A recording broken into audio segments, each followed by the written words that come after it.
عاقبت محكمة جنح الدقي في الجيزة اليوم الكابتن مجدي عبد الغني بالحبس عامين مع الشغل، وذلك في اتهامه بالامتناع عن تسليم حصة ميراثه لأقاربه.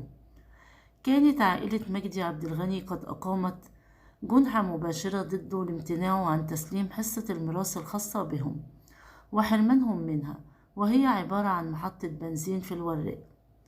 سبق وأن صدرت أحكام قضائية ضد مجدي عبد الغني بسبب عدم تسليمه الميراث لعائلته. علق مجدي عبد الغني نجم الأهلي السابق ومنتخب مصر على الحكم بحبسه عامين مع الشغل في اتهامه بالامتناع عن تسليم حصة ميراثه لأقاربه.